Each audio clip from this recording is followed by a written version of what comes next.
Many of you have heard of Echo. You know, that one furry visual novel about a bunch of friends getting back together, kids drowning in lakes, super ultra mega spooky shit, has that otter protagonist that I want to dunk in milk and then slam against a wall so I can listen to the sound he makes? Well, would you believe me if I said that the same guys who made that are making another furry visual novel?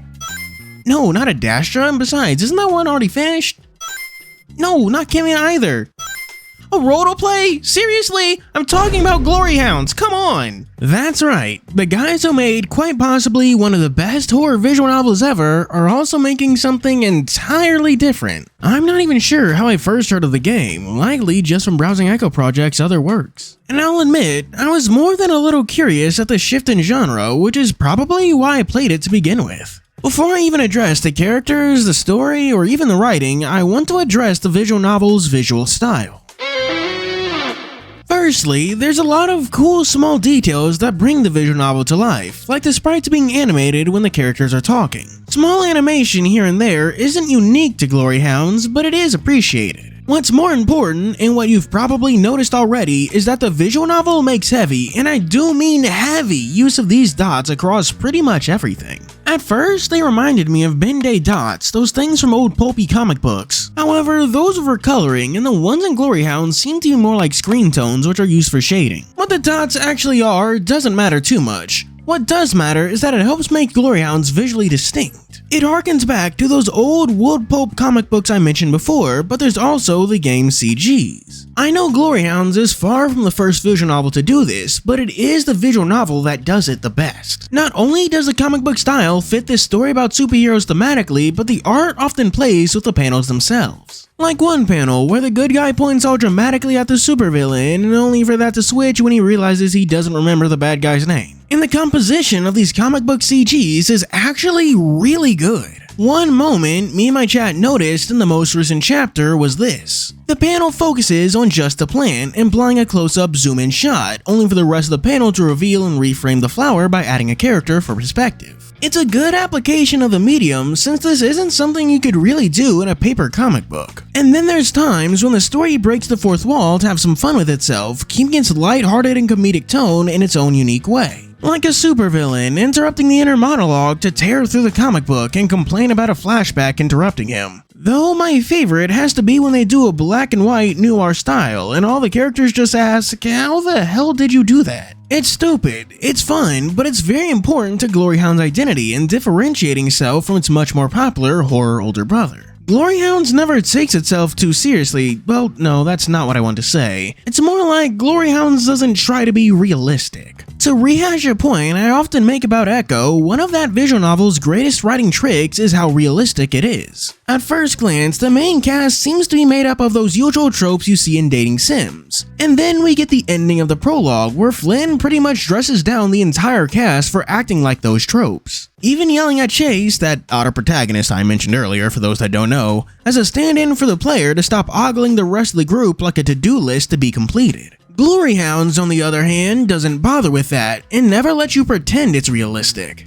Remember that thing I said with the villain complaining about getting interrupted in a flashback? That happens in like the first 20 minutes, setting the tone for the entire story. Speaking of that, let's finally move on from the visual style and actually address the story. The game takes place in Shippersburg in the kinda sorta not really that far off year of 2035. Despite taking place in the future, there's really only spots of sci-fi tech thanks to the in-universe Brevard Enterprises. So it honestly fits right in with American comics where sci-fi bullshit totally exists, but things are basically modern day. Little side note, but do you ever stop and think of like how fucked up it is that like the Guardians of the Galaxy exist? Like, by all means, Earth and Marvel Comics should be a spacefaring civilization, but it's just not. I don't know why, it's just not. Anyways, the story follows the Dalmatian Alex DeRoy, and no, I didn't mispronounce that, that's generally how it goes. One night, after trying to wash his hangover down with comfort food, his favorite store gets attacked, but someone arrives to save the day. Dawn Hound, who may be in a little over their head, but they get a little help from Alex. What's our favorite Dalmatian's reward for his troubles on saving the store? A medal? Public acknowledgement? No, it's getting yelled at and fired. I swear, you'd think his name is Peter Parker with the way things in his life just go wrong. But a strange man gives him a business card and a new job offer right away. one that leads Alex to a mansion on the edge of the city. A mansion owned by, okay, well, not his boss, more like his boss's boss's boss's boss, the mysterious and enigmatic billionaire Raoul Brevard, who, with the help of his bird butler Milo, is the enigmatic Dawn Hound, and he wants Alex to be his sidekick. I may have just spent way too long on a recap, but keep in mind that all of what I said is just in the prologue. Including that, the game currently has 4 chapters, which are adorably called issues, and 2 mini-stories to read at your leisure, so the game will keep you busy for quite some time. So far, the game is focused on expanding its world and introducing characters, and Glory Hounds actually has a huge amount. I didn't plan for this in the script, but I might as well start a new section here, so let's get talking about the characters. I find one of the biggest draws to the visual novel to actually be the antagonists, because they all feel so adorably comic booky to me. You know what I mean, characters and groups with like singular gimmicks and powers. Like the Saltwater Syndicate being a bunch of pirates despite really being a band of thieves. Like, despite Ahab talking like a pirate, we've never even seen him on a boat. And then there's Camus, the French chameleon with camouflage powers. As much as I want to complain about that not being how chameleons work, like at all, they use colors to express and communicate with each other like emoting, not camouflage, I'm gonna choose not to do that. And most recently, we've got a literal plant monster that really leans into the fantasy aspect of Glory Hounds. Every single one of these antagonists feel like they leapt right off the comic page with their big personalities and wacky abilities. They have easily digestible dynamics with the main characters, like Alex and Ahab having a thing for each other. Raoul and Ahab bond over comic books, and then we have Furry Poison Ivy over here. Keep in mind, these dynamics are mostly unnecessary for a linear visual novel. Comics tend to be written that way to make them easier to get into and out of, making it so they can pick up a book and understand the dynamics between the protagonist and antagonist. This is a visual novel, not some Golden Age or Silver Age comic book. You aren't going to start or stop halfway through, but it's like that anyways. It even mirrors comic books in the way that they have a huge, and I mean a huge, side cast. Most of them being from Alex's general friend group, like his roommate Max, his friends from the gay bar, Lou, Willem, and more. These characters haven't really had the chance to stand at the forefront of the narrative, and I'm perfectly okay with that since it lets the main characters shine. The main character I like the most isn't even the protagonist of the visual novel, instead it's Raoul Brevard. On the surface, he's very similar to Batman, a rich inventor with a butler and a secret identity, relying on gadgets and martial arts. Yet, he's not a dark, brooding hero, in fact, he's quite the opposite. He's loud and boisterous, bubbly and reckless, acting first and thinking never. His loud bravery is what makes me love him, but then there are the complexities of when you realize that he's not naturally like this. The reason no one has ever seen the enigmatic head of Brevard Industries or Enterprises, I don't actually remember what the company is called, is because Raoul has crippling social anxiety. All that bravery and bravado is a product of the mask. Without it, it disappears around people he doesn't know. So despite taking clear references from Batman, he manages to be nothing like him.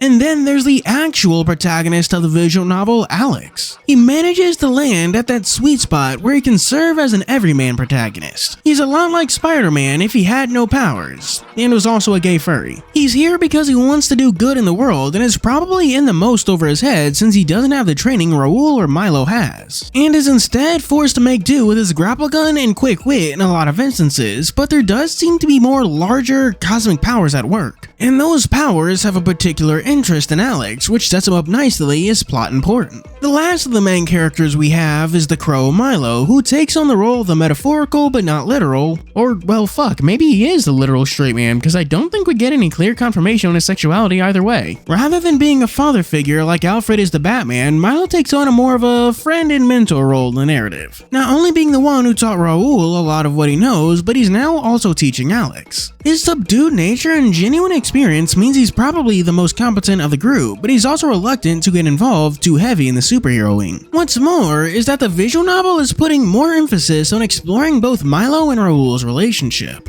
It's an offhand remark in the most recent issue, but they do mention an unnamed she as the tensions between them flare up, clearly setting up some sort of important backstory to be explored later, and it's one that I'm super interested in, because it's genuinely rare we see either of these characters so mad, so for Milo to say something that cuts so deeply is weird, and for Raoul, this normally happy-go-lucky guy, to respond in kind, putting emotion over the mission when civilians are in danger. It's a moment that really stuck with me. I figure more will be elaborated on when we finally get some Dawnhound backstory. For the time being, you'll have to tide yourself over with those side stories the game calls Pocket Editions. They're pretty nice, low-stakes shorts that were longer than I thought but not super long, like 10 minutes to read through. My personal favorite of the 2 Pocket Editions is the one focusing on the 2 minor antagonists, Paul and Ishmael, who work for Ahab trying to get him a birthday present. It's short, it's funny, and gives some more personality to these B or C tier characters. This is the part where my script for the video kind of ends because I didn't finish it, so I guess I'm just gonna have to go stream of consciousness here.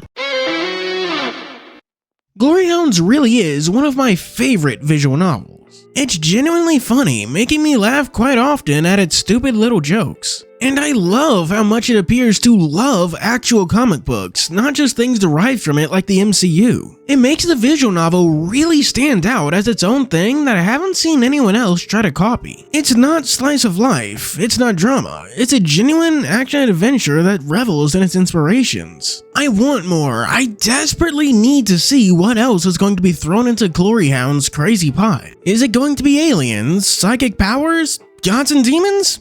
Probably? Maybe? I really don't know. It has a world where anything can exist and you just don't question it. Like, if you play a lot of furry visual novels, hell, if you play a lot of visual novels in general, then Glory Hounds will be a pretty unique experience. And that's why I'm desperately recommending you play it. The video is shorter than what I would have liked, but it is what it is, so why don't you like and subscribe while I go to our Patreon shoutouts. For our 3 stars, we have special thanks to Choron, SkyKing64, 87 Ware, Galen Phasor, Channel Venomous, Riley 78, Good Old Days, and Stasi. For 4 stars, we have McCoydes and Oddly Aw, In a Spot of Trouble. And for our Super D2per special 5-star shoutouts, we have Hodari Lion, The Thorn in Milo's Side. Thank you for watching, do be sure to like and subscribe. As always, this is your host Fuuri, signing out.